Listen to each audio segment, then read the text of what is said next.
तीन लोक नौ खंड में गुरु ते बड़ा न कोई, करता करे न कर सके, करता करे न कर सके, गुरु करे सो होय। कबीरा हर के रूठते, कबीरा हर के रूठते, गुरु के सरने जाए। कहे कबीर गुरु रूठते, हर नहीं होत साए। यह तन विष की बेलरी, गुरु अमृत की खान, शीश दिए जो गुरु मिले, तो भी सस्ता जान। गुरु रूप प्यारी साध संगत परम पूज्य परम संत सावन सिंह जी महाराज आगे फरमाते हैं, सहस्त्र दल कमल में आने पर हमें अपनी पहचान आती है, जड़ और चेतन की गांठ खुल जाती है। जब तक अपनी ही पहचान नहीं आती तब तक परमात्मा से मिलाप कैसे हो सकता है। कोई कहता है कि परमात्मा इस तरह मिलता है, कोई कहता है कि इस तरह मिलता है, कोई कुछ कहता है, कोई कुछ, परंतु सब जवानी जमा खर्च करते हैं, पता किसी को भी नहीं है, क्योंकि कोई गुरु नहीं मिला। जिस प्रकार अगर गुरु कुछ अंधे मिलकर धूल उड़ाए तो उन्हें क्या पता कि वह कहाँ पर पड़ रही है, उनके अपने ऊपर या किसी और के ऊपर। जब तक हम अंदर गुरु को प्रत्यक्ष नहीं कर लेते तब तक समझ नहीं आती है। अब हमारे ठाकुर द्वारों और धर्म स्थानों में यह जो आरती होती है यह क्या है। जब ऋषि मुनि अभ्यास करके अंदर गए तो उन्होंने देखा कि वहां आरती हो रही है, 1000 बत्ती की ज्योति जल रही है, त्रिलोकी का मालिक निरंजन बैठा हुआ है। जब उन्होंने समझाने की और अंदर ले जाने के लिए इसका जिक्र किया तो हमें अंदर तो क्या जाना था, बाहर ही दिए ज्योति बना ली और कांसी पीतल आदि के घंटे और शंख बना लिए, परंतु जो सच्चा ठाकुर द्वारा सच्चा मंदिर वो है वह मनुष्य के अंदर है। आनंद रूप अनूप स्वरूपा गुर पूरे दिखाया। जब सूर्य चंद्र और तारामंडल छोड़कर ऊपर चढ़ोगे तो आगे सतगुरु मिलेंगे, जिन सतगुरु ने हमें नाम प्रदान किया है, अपने ज्योतिर्मय स्वरूप में दिखाई दिए। वह रूप अत्यंत आकर्षक है, निर्मल है। तुलसीदास जी उनकी महिमा करते हुए कहते हैं, श्री गुरु पद नख मुनि गण ज्योति, श्री गुरु पद नख मुनि गण ज्योति, सुमरत दिव्य दृष्टि ही होती, फिरत दिव्य दृष्टि ही होती। वहां गुरु के चरण का एक नख भी करोड़ों मणियों के अधिक प्रकाशवान है।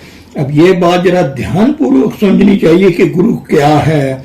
लोग शरीर को गुरु कहते हैं, परंतु गुरु सिर्फ शरीर नहीं है, शरीर नाशवान है। यह न गुरु का रहने वाला है न शिष्य का, दोनों ही शरीर को एक दिन यही छोड़ देंगे। परंतु यदि एक बार अंदर गुरु के नूरी स्वरूप को प्रकट कर लोगे तो वह सारी उम्र आपके साथ रहेगा। आप चाहे किसी कौम के होकर अंदर जाएं, चाहे किसी मजहब के होकर अंदर जाएं, अंदर वह रूहानी मार्ग सबके लिए एक ही है। जब तक हम शरीर में बैठे हैं, हमारे भिन्न भिन्न विचार हैं, भिन्न भिन्न धर्म हैं, अलग अलग समाज है, अंदर का हाल अलग है। वहां ना कोई जात है, ना धर्म है, ना कोई समाज है। अंदर जो गुरु का स्वरूप है वह अति सुंदर है और अति प्यारा है। मनुष्य ऐसे भी गुरु को धारण करके आंखों तक तो आ सकता है, परंतु आगे नहीं जा सकता। जब तक पूरा गुरु नहीं मिलता वह आगे नहीं जा सकता, और ना ही उसके अंदर नूरी स्वरूप आ सकता है। जो आप ही अंदर नहीं गया वह दूसरों को अंदर किस प्रकार से ले जा सकता है। इसलिए सब महात्मा कहते हैं कि पूरा गुरु हो, मुर्शिद कामिल हो। गुरु ग्रंथ साहिब में भी बार बार यही आदेश दिया गया है कि पूर्ण गुरु की खोज करो। मैं कहता हूं कि पूर्ण गुरु की तलाश में पूरा एक जन्म भी लग जाए तो भी कोई परवाह नहीं। जब पूर्ण गुरु मिल जाए तो फिर और किसी प्रकार की खोज तथा जांच पड़ताल की जरूरत नहीं है। वह चाहे किसी भी कौम, किसी भी मजहब का क्यों ना हो, अगर वह शब्द स्वरूप शब्द अभ्यासी महात्मा हो तो बेशक धारण कर लो। हमें उसके साथ कोई रिश्ता नाता नहीं करना। जिस प्रकार हम स्कूलों कॉलेजों में जाते हैं, वहां हमारे अध्यापक या प्रोफेसर चाहे हिंदू हो, चाहे मुसलमान, चाहे ईसाई हो, या चाहे कोई और किसी जाति के हों, हम उनके विद्या प्राप्त कर लेते हैं। इसी प्रकार उस महात्मा से उपदेश लेकर अपने आंतरिक कपाट खोल लो। सतगुरु मिले आप प्रभु तारे, सांस घड़े सुर दीपक ज्ञानारे।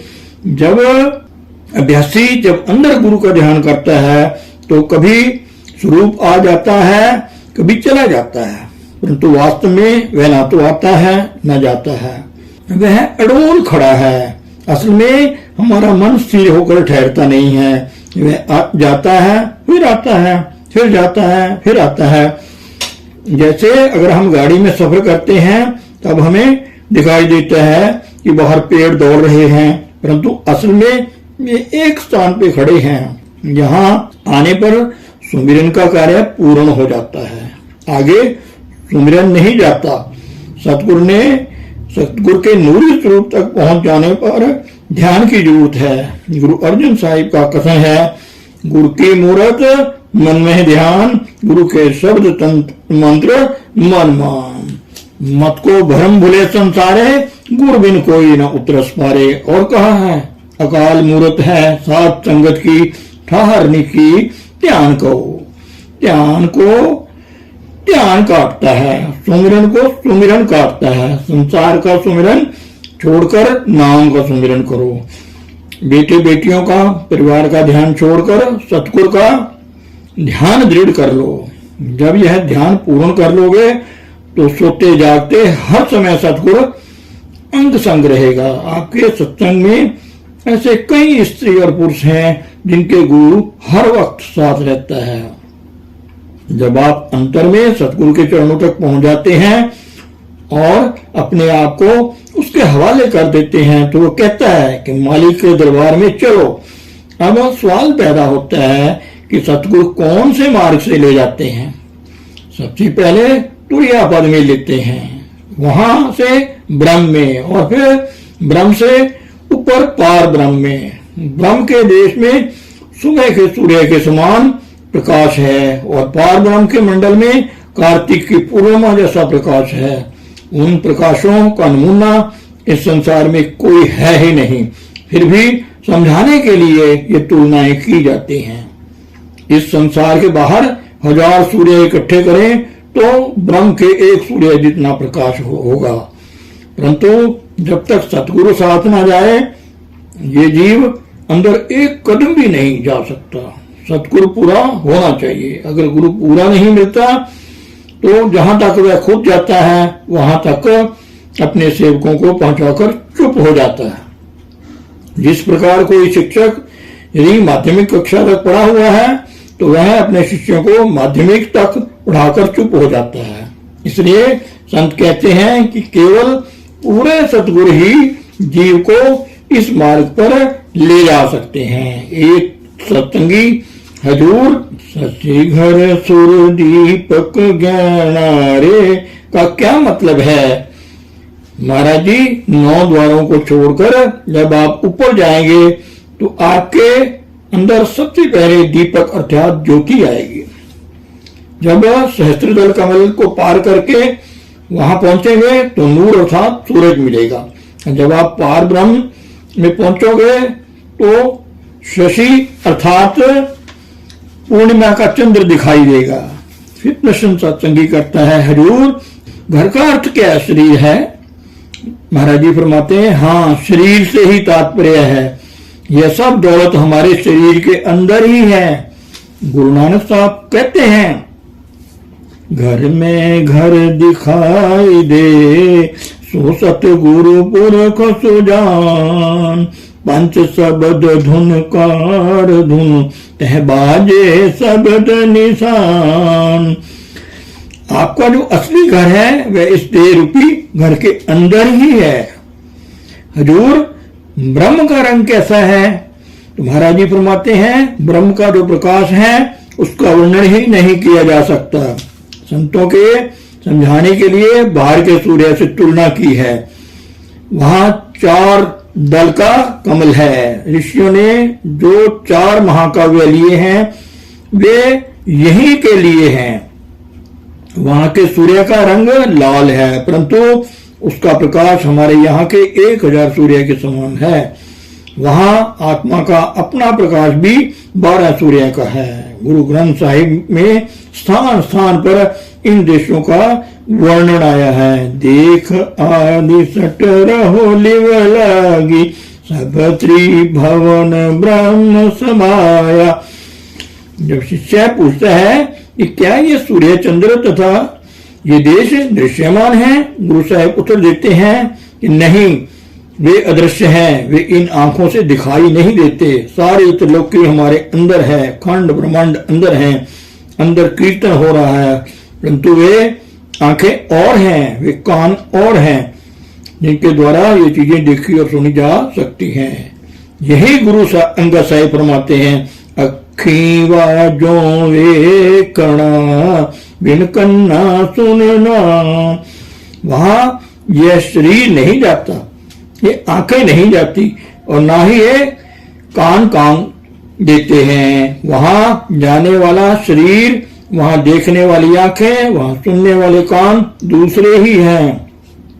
जब मंसूर को अनल हक कहने के जुर्म में सूली देने लगे तो पहले हुक्म दिया कि सब लोग उसे पत्थर मारो।